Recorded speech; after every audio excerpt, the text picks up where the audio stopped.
Hi எல்லாருக்கும் வணக்கம். So நம்ம இன்னைக்கு என்ன பார்க்க போறோம் அப்படின்னு பார்த்தீங்கன்னா, MOIL லிமிடெட் அப்படின்னு சொல்லிட்டு ஒரு இது ஒரு என்டர்பிரைஸ் தான். அதாவது பார்த்தோன்னா அந்த மைன்லாம் இருக்கு இல்லையா, சுரங்கம், மேங்கனீஸ் சுரங்கம்லாம் இருக்கு இல்லையா, மேங்கனீஸ் கரின்னு கேள்விப்பட்டிருப்பீங்க இல்லையா, அந்த இது சம்மந்தமானது தான். ஓகேங்களா. ஸோ இது எங்கே இருக்குன்னு பார்த்தீங்கன்னா, மகாராஷ்டிரா அண்ட் மத்திய பிரதேஷ் இந்த மாதிரில ஒரு 10 மைன் வந்து இருக்கு. ஸோ அதில் வந்து தான் வந்து ரெக்ரூட்மெண்ட் வந்து விட்டுருக்காங்க. ஸோ இதை நீங்கள் ஃபர்ஸ்ட் டைம் சேனல் போறீங்கன்னா மறக்காம சப்ஸ்கிரைப் பண்ணி லைக் பண்ணிக்கோங்க. உங்கள் ஃப்ரெண்ட்ஸ்க்கு ஷேர் பண்ணிக்கோங்க. யாராவது சப்போஸ் வந்து அவங்களுக்கு குவாலிஃபிகேஷன் செட் ஆச்சு அப்படின்னா அவங்களுக்கு ஷேர் பண்ணுங்கள். ஓகேங்களா. சரி, ஓகே, வீடியோக்குள்ள போகலாம். ஓகேங்களா. சரி, ஓகே, என்னன்னு பார்க்கலாம். இம்பார்ட்டன்ட் டேட்ஸ் என்ன கொடுத்துருக்காங்க அப்படின்னு பார்த்தீங்கன்னா 6/11 வரைக்குமே கொடுத்துருக்காங்க. ஓகேங்களா. அதாவது November 6 வரைக்குமே இருக்கு. இதோட டீட்டெயில் இது வேணும் அப்படின்னா இந்த வெப்சைட் வந்து கொடுக்குறேன், இதில் இருக்கு பார்த்துக்கோங்க அப்படின்றாங்க. ஸோ நான் இதோட டிஸ்கிரிப்ஷனில் இதை லிங்க் வந்து நான் கொடுக்குறேன், செக் பண்ணிக்கோங்க. ஓகேங்களா. சரி, ஓகே, பார்க்கலாம். ஸோ வந்து நெக்ஸ்ட் பார்த்தோம்னா குவாலிஃபிகேஷன். ஓகேங்களா. Qualification, eligibility criteria. ஓகேங்களா. டைரக்ட் ரெக்ரூட்மெண்ட், இன்டர்னல் ரெக்ரூட்மெண்ட் 2 கொடுத்துருக்காங்க. ஸோ அதில் டைரக்ட் ரெக்ரூட்மெண்ட்ல என்னென்ன அப்படின்னு சொல்லி கொடுத்துருக்காங்க பார்த்துக்கலாம். ஓகேங்களா. ஸோ அதெல்லாம் உங்களுக்கு வந்து செட் ஆகுதான்னு பார்க்கணும். எலக்ட்ரிஷியன் கிரேட் 3ல பார்த்தீங்கன்னா 15 போஸ்ட் கொடுத்துருக்காங்க. அதில் வந்து அன்ரிசர்வ்க்கு எவ்வளோ, SC STக்கெல்லாம் OBCக்கெல்லாம் எவ்வளோன்னு கொடுத்துருக்காங்க, அதையும் செக் பண்ணிக்கோங்க. உங்களோட கேட்டகரிக்கான செக் பண்ணிட்டு குவாலிஃபிகேஷனும் உங்களுக்கு வந்து செட் ஆகுதுன்னு பாருங்க. SSC pass from recognise board. அதே மாதிரி ITI எலக்ட்ரிஷியன் NTC அதில் அதே மாதிரி பார்த்தோன்னா வேலிட் லைசன்ஸ் வந்து இருக்கணும் அப்படின்ற மாதிரி சொல்லியிருக்காங்க. அதெல்லாம் பார்த்துக்கோங்க. அதே மாதிரி எக்ஸ்பீரியன்ஸ் இதில் கேட்டிருக்காங்க. ஏஜ் அதே மாதிரி இந்த இதுக்கு எலக்ட்ரிஷியனுக்கு ஏஜ் எவ்வளோ அப்படின்னுக்காங்க. ரிலாக்ஸேஷன் இருக்குது, அதையும் செக் பண்ணிக்கோங்க. அதே மாதிரி பே எவ்வளோ, அந்த மாதிரி ஒன்னொன்றுக்கும் கொடுத்துருக்காங்க. ஸோ அதையும் வந்து செக் பண்ணிக்கோங்க. நீங்கள் அந்த கேட்டகரியில் வந்து செட் ஆவீங்களா அப்படின்னு செக் பண்ணிவிட்டு நீங்கள் அப்ளை பண்ணுங்கள். மொத்தமாக அப்ளை பண்ணிடாதீங்க.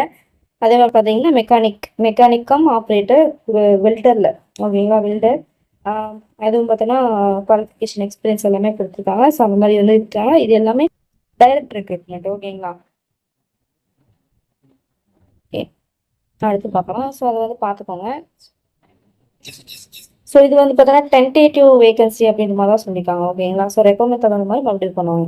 செலெக்ஷன் ப்ராசஸ் எப்படி அப்படின்னு பார்த்தோன்னா ஏதாவது ஒரு போஸ்ட் மட்டும் தான் வந்து டைரக்ட் ரெக்ரூட்மெண்ட்ல வந்து இது பண்ணணும். ஓகேங்களா. ஒரே ஒரு போஸ்ட் மட்டும் அப்ளை பண்ணணும் அப்படின்ற மாதிரி சொல்லியிருக்காங்க. ஸோ அதே மாதிரி பார்த்தோன்னா அப்ளை ஃபார் த போஸ்ட் உங்களோட குவாலிஃபிகேஷனும் எக்ஸ்பீரியன்ஸும் ரொம்ப சூட்டபுளாக இருக்கிறதா எதுன்னு பார்த்து போடுங்க அப்படின்னு தான் சொல்கிறாங்க. ஸோ இன்கேஸ் நீங்கள் மல்டிபிள் அப்ளிகேஷன் போடுற மாதிரி இருந்துச்சுன்னா லேட்டஸ்ட்டாக வேலிடாக இருக்கிற அப்ளிகேஷன் மட்டும் தான் பண்ணுவாங்க. அதே மாதிரி அதுக்கான அந்த ஃபீஸ் கட்டியிருப்பீங்க இல்லையா மல்டிபிள் ரெஜிஸ்ட்ரேஷனுக்கு, அது வந்து திருப்பிலாம் கொடுக்க மாட்டேன்றாங்க. ஸோ மல்டிபிள் அப்ளிகேஷன் போடலாம். பட் உங்களுக்கு எது அந்த மல்டிபிள் அப்ளிகேஷன் பண்ணியிருப்பீங்க இல்லையா, அதில் எது சூட்டபுளாக இருக்கோ அது மட்டும் அவங்க எடுத்துப்பாங்க. ஸோ மல்டிபிள் அப்ளிகேஷன் போடலாம் அப்படின்ற மாதிரி சொல்கிறாங்க. பட் அமௌண்ட் வந்து திருப்பி எதிர்பார்க்க முடியாது. ஓகேங்களா. சரி, ஓகே. அடுத்து பார்த்தீங்கன்னா கம்ப்யூட்டர் பேஸ்ட் ஆன்லைன் டெஸ்ட் வந்து இருக்கு. ஓகேங்களா. சரி, okay. Same day same shift. ஓகேங்களா. சரி, ஓகே. அடுத்து பார்த்தீங்கன்னா டெஸ்ட் சிட்டிஸ் எங்கெங்கெல்லாம் டெஸ்ட் வைக்கிறாங்க அப்படின்னு சொல்லியிருக்காங்க. நம்மளுக்கு பார்த்தீங்கன்னா சென்னையில் மட்டும் தான் வந்திருக்கு. ஓகேங்களா. சரி, ஓகே. 2 டெஸ்ட் சிட்டி வந்து எடுத்துக்கலாம் அப்படின்ற மாதிரி சொல்லியிருக்காங்க. Okay. Computer based online test பாருங்க, 90 மினிட்ஸு. அதே மாதிரி பார்த்தோன்னா 100 கொஷின்ஸு. ஜென்ரல் நாலேஜ்க்கு 10 மார்க்கு, ரீசனிங்க்கு 10 மார்க்கு, சப்ஜெக்ட் நாலேஜ்க்கு ஒரு 80 மார்க்கு. ஓகேங்களா. ஹிந்தி அண்ட் இங்கிலீஷில் வந்து இருக்கும். ஓகேங்களா. ஸோ அதே மாதிரி பார்த்தோன்னா குவாலிஃபைங் மார்க்ஸ் CBT வந்து பார்த்தோன்னா டைரக்ட் ரெக்ரூட்மெண்ட்டுக்கு எடுத்துக்கலான்ற மாதிரி சொல்கிறாங்க. ஜென்ரலுக்கு 50% மார்க்கு, SC ST OBCக்கு 40% அந்த மாதிரி தான் சொல்லியிருக்காங்க. அதெல்லாம் சும்மா செக் பண்ணிக்கோங்க. ஸோ அப்ளிகேஷன் ஃபீ எவ்வளோ அப்படின்னு சொல்லியிருக்காங்க, அதை பார்த்துக்கோங்க. பார்த்தோன்னா 295 அண்ட் EWS OBCக்கு. SC STக்கு வந்து பார்த்தோன்னா ஃபீஸ் இல்லை. ஓகேங்களா. ஸோ ஏஜ் லிமிட் வந்து கொடுத்துருக்காங்க பாருங்க, அதாவது ரிலாக்ஸேஷன் கொடுத்துருக்காங்க இல்லையா, அது கொடுத்துருக்காங்க. அதையும் செக் பண்ணிக்கோங்க உங்களுக்கு இருக்கா அப்படின்னு சொல்லிட்டு.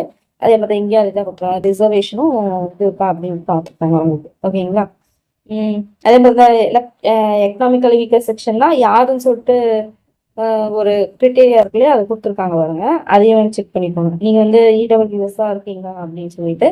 மற்ற டீட்டெயில் அப்படின்னு பார்க்கும்போது பார்த்தோம்னா மகாராஷ்டிரா மத்திய பிரதேஷில் இருக்கிற மேனேஜ்மெண்ட் வந்து எந்த இடத்துல போடணுன்றாங்களோ அவங்க அதை பேஸ் பண்ணி தான் போஸ்டிங் போடுவாங்க.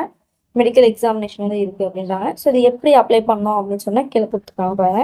அப்ளிகேஷன் ரிஜிஸ்ட்ரேஷன் ஃபர்ஸ்ட் ரிஜிஸ்டர் பண்ணோம், அடுத்து ஃபீஸ் பே பண்ணோம், டாக்குமெண்ட் ஸ்கேன் அப்லோடு இதெல்லாம் பண்ணுவோம். ஓகேங்களா. மூணு ஸ்டெப்பாக கொடுத்துருக்காங்க. ஓகேங்களா. ஃபோட்டோஸ் எப்படி அப்ளை பண்ணோம், அதே மாதிரி பார்த்தோம்னா சிக்னேச்சர் வந்து கேபிட்டல் லெட்டர்ஸ் இருக்கக்கூடாது. ஸோ அந்த மாதிரிலாம் சொல்லியிருக்காங்க பாருங்க. லிஃப்ட் தம்பி இம்ப்ரெஷன் வந்து இருக்கணும் அப்படின்னு சொல்லியிருக்காங்க. அதே மாதிரி இந்த செல்ஃப் டிக்ளரேஷன் சொல்லியிருக்காங்க. அந்த மாதிரி வந்து நீங்கள் இது பண்ணி எழுதி எழுப்பணும். ஓகேங்களா? ஸோ அதெல்லாம் கொடுத்துருவாங்க. அதெல்லாம் கரெக்டாக செக் பண்ணிக்கோங்க. அப்ளிகேஷன் ஃபீ வந்து எப்படி பண்ணணும், அதே மாதிரி பார்த்தோன்னா நம்ம ரெக்ரூட்மெண்ட் அப்படின்னு சொல்லிட்டு ஒரு ஆப்ஷன் இருக்கும் அந்த வெப்சைட்டில். அதை கிளிக் பண்ணி அப்ளை ஆன்லைன் கொடுத்து கீழே இருக்க அந்த இதெல்லாம் கொடுத்துருப்பாங்க ஃபில் பண்ண சொல்லி எல்லாமே பண்ணி அப்ளை பண்ணிக்கோங்க. ஓகேங்களா? இது ஆன்லைன் மோடில் தான் ஃபீஸ் கட்டுற மாதிரி இருக்குது. அதேமாதிரி பார்த்தோம்னா ஸ்கேனிங், அதாவது ஃபோட்டோகிராஃபி எப்படி ஸ்கேன் பண்ணணும், எப்படி அப்லோட் பண்ணணும், எவ்வளோ டைமென்ஷன், அதோட சைஸ் எல்லாமே கொடுத்துருக்காங்க இப்போ நோட்டிஃபிகேஷனில். இதோட லிங்க்கும் நான் கொடுக்குறேன். ஓகேங்களா? அதை பார்த்துக்கோங்க. அதே மாதிரி பார்த்தோன்னா இது வந்து லைவ் ஃபோட்டோ. ஓகேங்களா? அப்லோட் பண்ணுற மாதிரி லைவ் ஃபோட்டோ. ஓகேங்களா? அதை பார்த்துக்கோங்க. அந்த மாதிரி பண்ணும்போது டூஸ் அண்ட் டோன்ட்ஸ் கொடுத்துருக்காங்க, அது பார்த்துக்கோங்க. என்ன டாக்குமெண்ட்ஸ் எப்படி அப்லோட் பண்ணணும், ஹேண்ட் ரிட்டனில் டிக்ளரேஷன் எழுதணும்னு சொல்லணும்ல, அது எப்படி எழுதணும், அது எல்லாமே கொடுத்துருக்காங்க. ஓகேங்களா? ஓகே, அடுத்தது ஓகே கால் லெட்டரை எப்படி டவுன்லோட் பண்ணணும் அப்படின்னு சொல்லியிருக்காங்க. உங்களுக்கு வந்து பார்த்தீங்கன்னா எம்ஓஎல் வெப்சைட்டில் போயிட்டு கால் லெட்டர், ஆன்லைனுக்கான கால் லெட்டர் வந்து டவுன்லோட் பண்ணிக்கணுமா. ஓகேங்களா? ஓகே, இமெயிலில் எஸ்எம்எஸ் மூலிமா வந்துடும். வந்தோடனே நீங்கள் போய் டவுன்லோட் பண்ணிக்கலான்றாங்க. ஒன்றும் பிரச்சனை இல்லை. ஓகே, ஐடி வெரிஃபிகேஷனுக்காக என்னென்ன எடுத்துகிட்டு போகணும் அப்படின்றாங்க, அதை பார்த்துக்கோங்க. ஜென்ரலாக இன்ஸ்ட்ரக்ஷன் நம்ம டிஎன்பிசியில் கொடுப்பாங்க இல்லையா, அந்த மாதிரி கொடுத்துருக்காங்க, அதையும் பார்த்துக்கோங்க. மற்ற இன்ஃபர்மேஷன் வரையும் கொடுத்துருக்காங்க. ஓகேங்களா? அதையும் பார்த்துக்கோங்க. நான் முக்கியமானது மட்டும் சொல்லியிருக்கேன். மிஸ்கண்டக்ட் அவ்வளோதான். ஓகேங்களா? அவ்வளோதான். ஸோ இதெல்லாம் வந்து அவங்க கொடுத்துருக்காங்க. ஸோ நான் சுருக்கமாக சொல்லியிருக்கேன். ஓகேங்களா? என்னென்ன மாதிரின்னு சொல்லிட்டு நீங்கள் வந்து இன்னும் டீட்டெயிலாக வரணும், பொறுமையாக உட்காந்து நோட்டிஃபிகேஷன் படிங்க. ஓகேங்களா? எப்பவுமே ஒரு ரெக்ரூட்மெண்ட் வந்து இந்த மாதிரி டிஃப்ரெண்ட்டான ரெக்ரூட்மெண்ட் அப்படின்னா அது நோட்டிஃபிகேஷன் தான் வந்து நம்ம மிஸ் ஆகிற மாதிரி இருக்கும். ஓகேங்களா? ஆனால் நோட்டிஃபிகேஷன் நல்லா தெளிவாக படித்து பார்த்துட்டு போயிட்டு நீங்கள் அப்ளை பண்ணுங்க. ஓகேங்களா? ஸோ ஓகே, நான் பேசிக் மட்டும் என்னன்னு சொல்லியிருக்கேன் அவ்வளோதான். ஓகேங்களா? ஸோ ஓகே, அதே மாதிரி இந்த குவாலிஃபிகேஷன் உங்களுக்கு இல்லை அப்படின்னாலும் உங்கள் ஃப்ரெண்ட்ஸ்க்கு யாராவது இருக்கும் இல்லையா, அவங்களுக்கும் அனுப்பிவிடுங்க, அவங்களுக்கு யூஸ்ஃபுல்லாக இருக்கும். ஓகேங்களா? ஸோ மறக்காமல் சப்ஸ்கிரைப் பண்ணி லைக் பண்ணிக்கோங்க. அடுத்த வீடியோவில் மீட் பண்ணுறேன். பாய்.